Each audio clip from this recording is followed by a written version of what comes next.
This is a lovely book that I found called Spectacles. It's by Anne Beattie, illustrated by Winslow Pells. It's fun finding old books, vintage books and prints. Georgia. This book is from Georgia. It's very pretty. The pages are vintage feeling. Spectacles.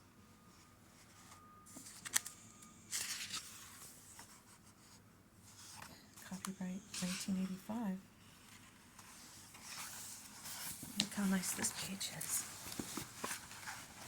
Let's get the camera right. Spectacles. How clean and crisp the page is. Nice printing. Okay, here's the first picture. It says Allison got wonderful presents for her birthday. A punching bag in the shape of a clown, and a very warm bed cover puffed up with down. A mirror ringed with lights in which she could pose. Striped knee socks, a polka dot blouse, and a straw hat with a rose. Her friends all brought wonderful things. Nicholas brought a bird that sang when you turned the key. Tess brought a china set to serve your doll's tea. Andy brought candy, though he ate it himself. Susan brought colored pencils and a drawing of an elf. Her aunt sent a card that said, "Now you're 8. From T to Z, she got a globe to inflate. From Tom Z, she got a globe to inflate. Priscilla brought ribbons to tie at your throat. Claire brought pink heart-shaped soaps that would float. Bill brought a record by a Brazilian band. And Lynn brought a flashlight you could hide in your hand. Will brought a stopwatch. See how fast you can run, he said. Jay brought a kite in the shape of the sun. And Devin brought brownies that still needed to bake. Not quite done yet. Allison enjoyed her birthday party, too, even though her mother did not spend every minute in the room while the party was going on. Allison's great-grandmother, who had come to visit, had arrived the day before the party and had gotten sick. She slept through the party, and Allison's mother left often to check on her. Now that the party was over and everyone had gone home, Allison began to feel sorry for herself. She wasn't getting any attention at all, and it was her birthday. She picked up the crumpled paper and the ribbons and took them to the trash. When she looked at her presents again, even that made her feel a little sorry for herself. There was no wind, so she couldn't fly the kite. She wasn't sure how to turn on the stereo, so she couldn't listen to her new record. She liked the colored pencils, but she would never be able to draw as well as Susan. She climbed the stairs to the bedroom where great-grandmother was resting. The door was open a crack, so she peeked in and then quietly opened the door. The curtains were drawn, and great-grandmother was napping. Her mother was sitting on a chair with a small lamp shining on her book. When she saw Allison, she gestured for her to go back into the hallway. Then she got up and followed her out. "What is it?" her mother whispered. "Everybody went home," Allison said. "I don't have anything to do." Her mother frowned and shook her head. "If you don't have anything to do, after getting all those presents—" "Put on the record for me," Allison said. "In a minute," her mother said. "I'm going to spend a little more time in Great-Grandma's room." "You have to come down anyway to take the brownies out of the oven," her daughter said. "Not for 5 more minutes," her mother said, looking at her watch. "Is that Allison?" Great-Grandmother called. Allison and her mother went into the room. Great-Grandma was sitting up in bed. She had the flu, and she was weak and dizzy. "When does everyone come for the birthday party?" she said. "They've already came and gone," Allison said. "Oh, I didn't hear them. Why didn't you wake me up?" Allison's mother said, "Because you needed your sleep. How are you feeling now?" "I feel like I missed the party," Great-Grandmother said. "I'm going to take the brownies out now," Allison's mother said. "Do you want brownies or birthday cake?" "Both," Great-Grandmother said. "Well, I guess you are feeling better," her mother said. "Come and tell me about your presents," Great-Grandmother said. Allison sat on the bed, but she wished she didn't have to tell Great-Grandmother about her gifts, because whenever people told Great-Grandmother that something was terrible, she said it was nice, but whenever something was clearly wonderful, Like all the presents, great-grandmother acted grumpy and disagreed whenever she could. The bed Allison sat on had belonged to great-grandmother before she gave it to Allison's parents. It was kept in the guest room, but lately great-grandmother had been ill so often that she spent a lot of time in that room, and it had almost become her room now. It was a tester bed, with a white canopy patterned with stars. Allison loved to sit on the bed and look up. When her mother put the blue sheets on the bed, she felt like she was floating in the sky. "I got a bird that hops when you wind it with a key," Allison said. "Oh, when I was young," great-grandmother said, "people had brass bird cages with real canaries.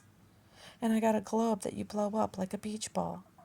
I wish you had gotten a trip around the world," great-grandmother said. Music started playing downstairs. Allison's mother had put on her new record. "That's music from Brazil," Allison said. "If we were in Brazil, we could see the smiling faces of the musicians," her grandmother said. Great-grandmother said that it's warm there, so we'd be outside dancing on a terrace with lemon trees and hibiscus growing all around us. "You could wear the hat with the rose I got for my birthday," Allison said. "Is it a real rose?" "It's made out of silk," Allison said. "I'm sure it's pretty," grandmother said, "but what makes real roses so wonderful is the way they smell." Allison was getting frustrated. According to great-grandmother, nothing was ever good enough. Things were always better the way that they might be, or the way that they used to be. "Don't you like anything the way it is?" Allison said. Great-grandmother looked surprised. "Well, I like many things the way they are," she said, "but I guess that sometimes the things I remember are better now than they really were." She leaned towards Allison. "One of the advantages of being old is that when you talk about the past, the people who aren't there with you, they believe what you say. You can make seemingly everything wonderful if you want to." Grandmother remembered a snowman great-grandfather made with a scarf at its throat, a sandcastle with seashell windows surrounded by a moat, a carriage ride through snow in Central Park, seeing an eclipse, the moon growing dark, Mr. Barkin's dog that dived for rocks, and being in bed with chicken pox, the nest her brother took down from a tree, seeing a beehive, but not the queen bee. In the museum, a jeweled Fabergé egg. At the zoo, a flamingo that stood on one leg. Peach ice cream studded with fruit. That it once was in fashion to wear a zoot suit. Allison's mother came into the room with a glass of juice and a plate on a tray. There was a brownie and a piece of cake on that plate. Great-grandmother took a bite of the brownie. "Thank you," she said. "And that's the thing, Allison, you never remember or imagine exactly, even if you think that you do." "Then how can you be so sure that everything can be so much better?" Allison said. Her mother, "Allison!" shocked. "It's a fair question," grandmother said. "I guess I have to admit that I complain a lot. It's because I'm mad at myself, you know. Because even then I didn't have enough fun. I let so many things get in my way." "How can you say that?" Allison's mother said. "You were always busy, and most of the time you were certainly having fun." Allison's mother remembered her grandmother making pies, fluting the edge with her thumb. That great-grandfather would sing, grandmother would hum. Earrings fashioned for her out of Bing cherries. Bing cherries. And bedtime stories with pictures of kings, queens, and fairies. Grandmother on a ladder painting the porch ceiling blue. It was a mystery who did it. Grandfather didn't have a clue. "Busy doesn't mean you're doing the right things," grandmother said. "What would it have mattered if a little dust stayed? And if all my famous dinners had been only half as good, I could have spent more time outside walking in the world." "Daddy," Allison said, as he tucked her in bed, "do you let things get in your way?" "What do you mean?" he said. "Great-grandma said she didn't do a lot of things she wanted to because things got in her way." "You can't go through life without things getting in your way," her father said. "They built a skyscraper beside my office, and that's in my way. I look out expecting to see clouds, and I see people sitting at their desks just like me. A moving van blocked the intersection on my way home tonight. That was in my way. Allison's mother stood in the doorway. Come on. She's asking you a serious question. This is in the way of my giving you a hug good night, and her father gave her a squeeze and threw the thick down bed comforter. He does, Allison's mother said, coming into the room to hug her. We all do. Allison's father was muttering as he left the room. That moving van pulled into the middle of the intersection on a yellow light, he said. Where are the traffic cops when you need them? Great-grandma's feeling a little sorry for herself because she's sick, Allison's mother said. You know how much you complain yourself when you don't feel well. It's okay. Doesn't she really wish that she'd gone to Brazil, Allison said. I'm sure part of her wish is that, but you know, it's also nice to just wish for things.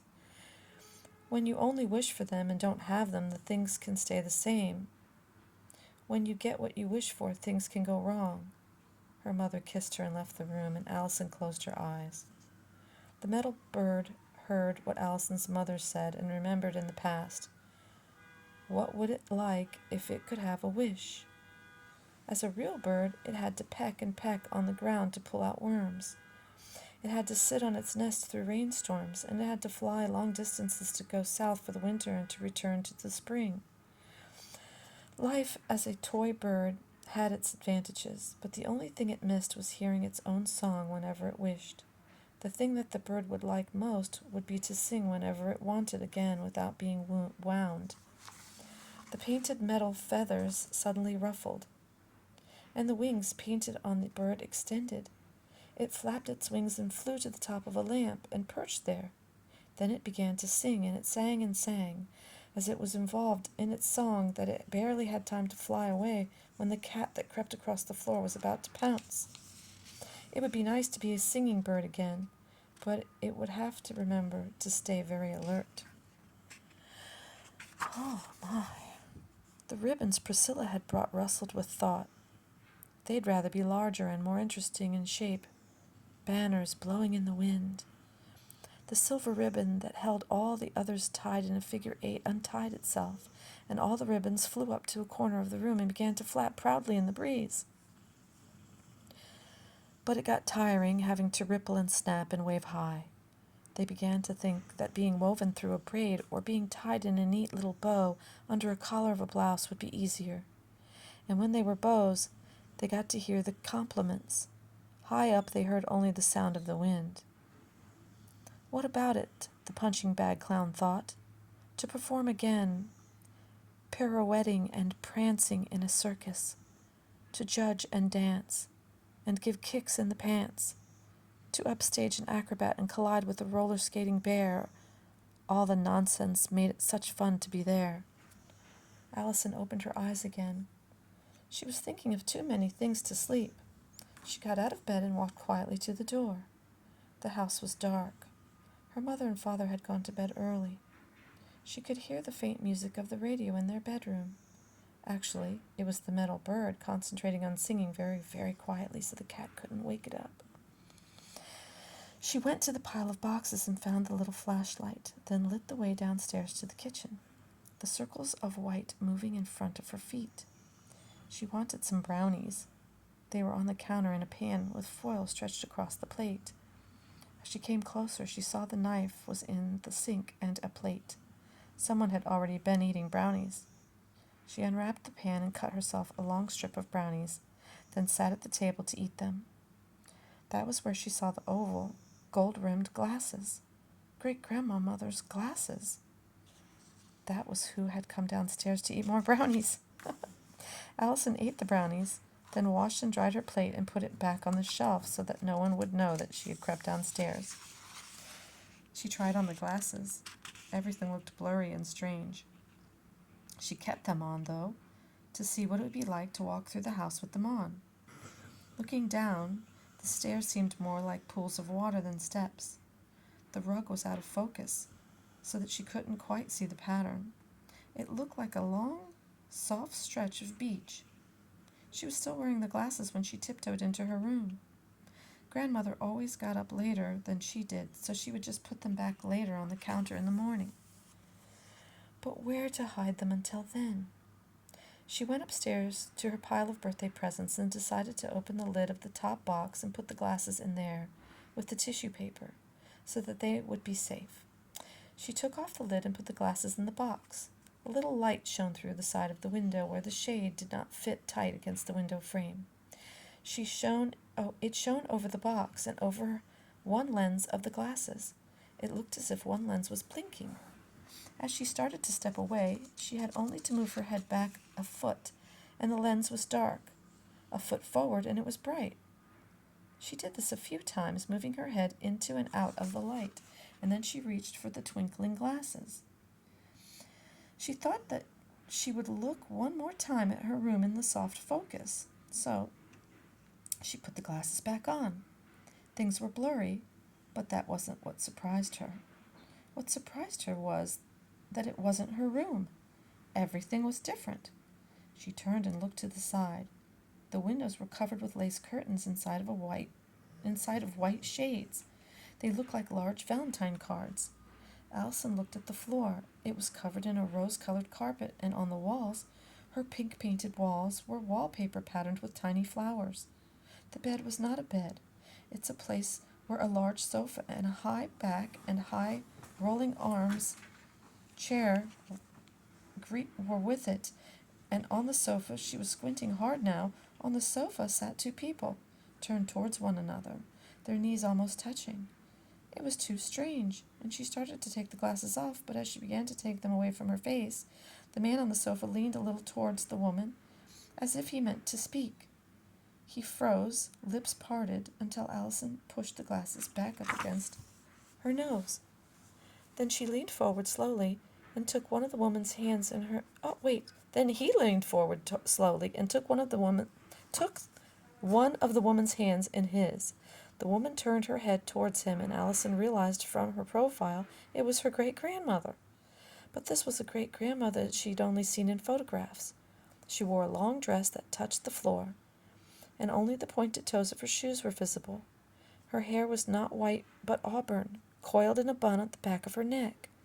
The dress had a high collar edged in lace that rose almost to her chin. It was difficult to hear what the man was saying because he was murmuring. Allison moved forward, but both figures froze as if they had heard. Allison was still as the metal bird, and as silent. She willed her own heart to be quiet, as still as the little heart-shaped soaps in the box on the floor. The punching bag clown stood silent watch with her. After a few seconds, the man began to speak again, and the woman moved her head closer to his to listen. It seemed that he was offering something. Allison could see that her great-grandmother was perplexed. The man continued to speak, but if her great-grandmother had not finally spoken, just a little bit louder than the man, Allison would not have been able to make out what they were talking about. "I think you're quite wonderful," her great-grandmother said. "It isn't necessary to offer me the stars." Now the man dropped his eyes, and the woman began to laugh softly. She held out her other hand, and the man took it. It was so quiet that all Allison could hear was the clock ticking in the room. The clown was pleased that he had guessed what was going on from the first. He had seen those looks before at the circus. The man with the 4 arms. Oh my. Who loved the lady with 2 heads. The baboon who fell in love with a silver spoon. Plans were being made by Allison's great-grandmother. Roses. There was going to be an altar banked with roses. She would wear a long white lace dress. She kicked the toes of her shoes a little farther out from under the hem of her dress and carried a bouquet with flowers and ribbons. The ribbons stiffened with anticipation. And wear a summer hat with a big picture brim and a spray of roses at the side. A top of Allison's hat pushed back a little higher, hearing this. Allison stepped forward, excited. Again, they became as still as pictures in a book. Her great-grandmother looked nervously around the room. She looked in Alice's direction, but she looked right through her. She didn't focus on Allison any more clearly than Allison could focus on her, straining to see through the glasses.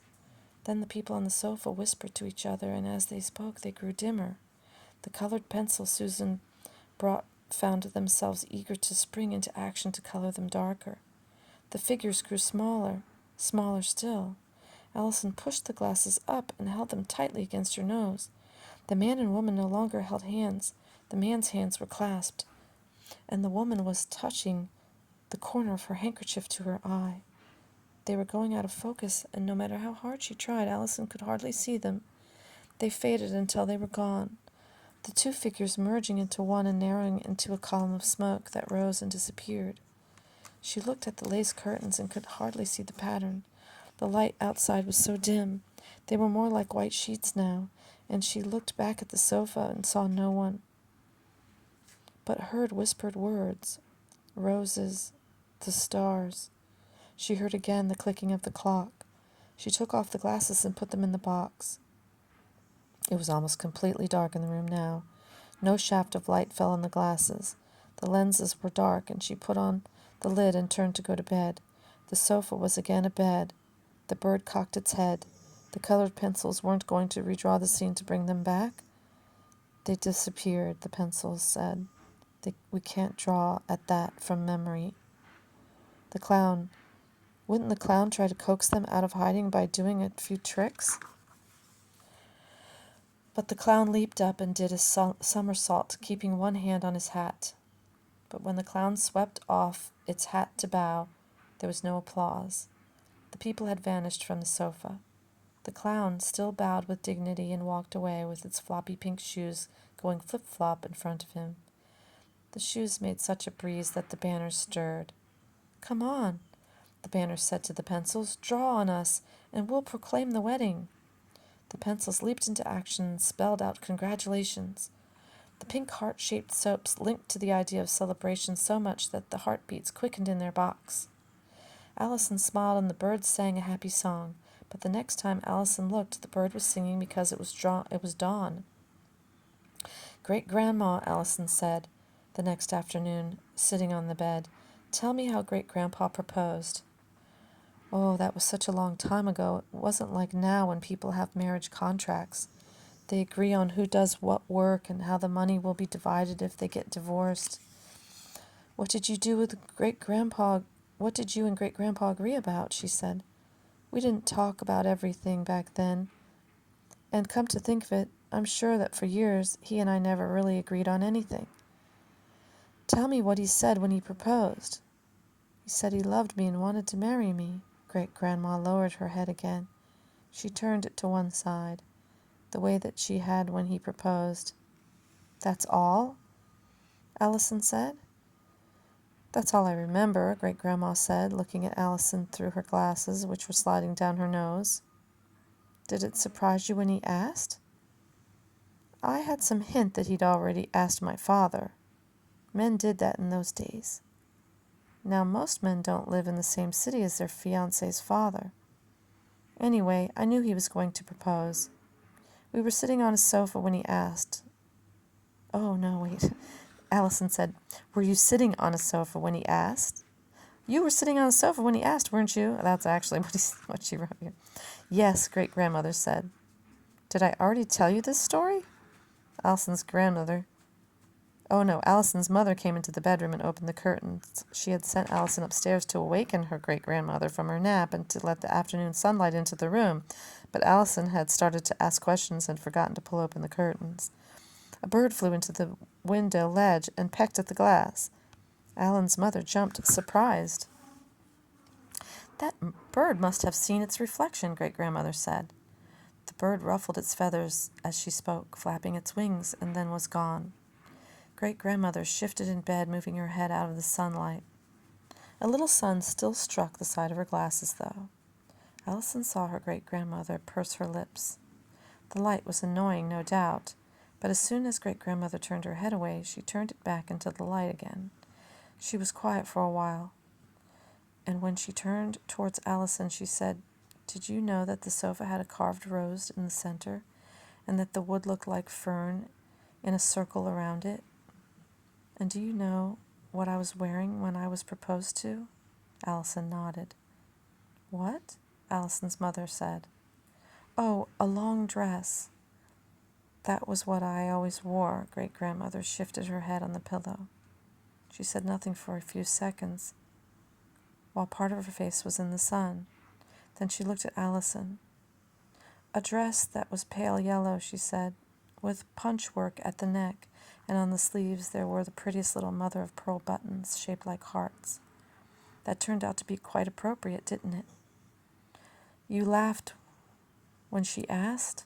Allison said. Great-grandmother squinted hard at her. Why would I do that? She said. She shifted on the bed again. Well, I guess I did laugh a little. Because you were nervous? Allison's mother said. I guess I was nervous. Why were you nervous if you already knew? Allison said. Because I couldn't imagine how things would turn out.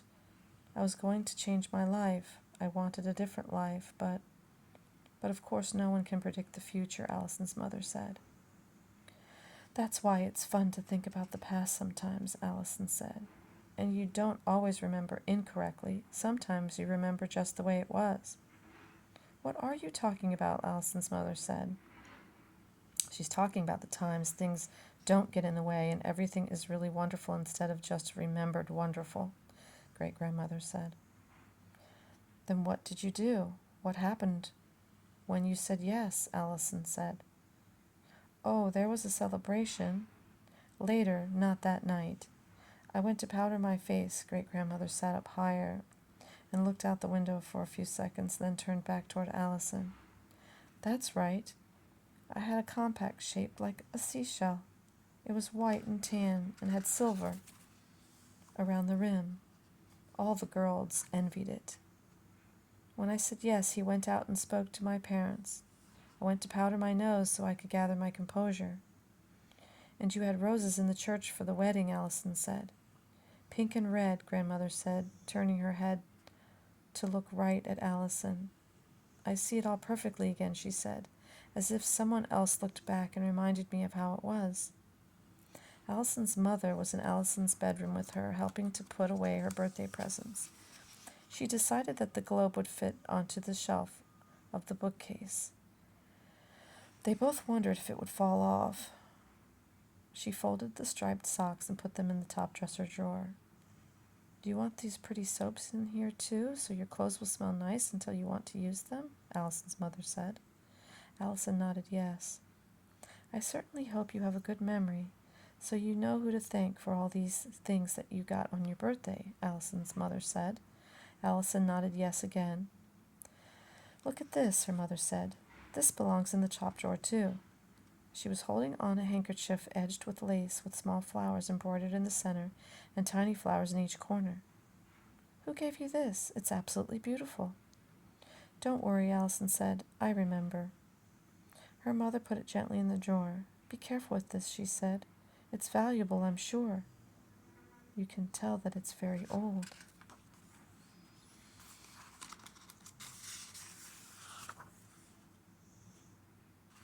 Oh my, it's the end. Huh.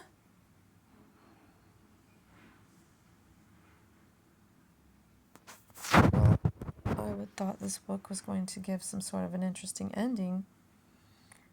It says Ann Beattie is a frequent contributor to the, or was, the 80s, a frequent contributor to The New Yorker and the author of 3 short story collections, Distortions, Secrets and Surprises, The Burning Bed, and 3 novels, Chilly Scenes of Winter, Falling in Place, and Love Always. In 1980, she received an award in literature from the American Academy and Institute of Arts and Letters. Winslow Pels, who did the illustration, lives in Connecticut and was educated in Middlebury College, Skidmore, and the School of Visual Arts. Her work has appeared in the New York Art Directors Show and Annual Graphis, and the Society of Illustrators Show and Annual. I'm sorry, I do not understand too much about this story, but I think you could take this and run with it. You could have told all kinds of stories with those beautiful glasses, and I love how the story was told and the details of the clothing and the setting. It was wonderful. I hope that you liked it. I was thinking of you when I saw it. I thought it was going to lead us to some kind of wonderful, super cool ending. So you'll have to tell me what you thought of it. I have 2 other books, The Mouse and the Elephant and Max Lucado's A Love Worth Giving. I'll catch up with you later on those. Love you.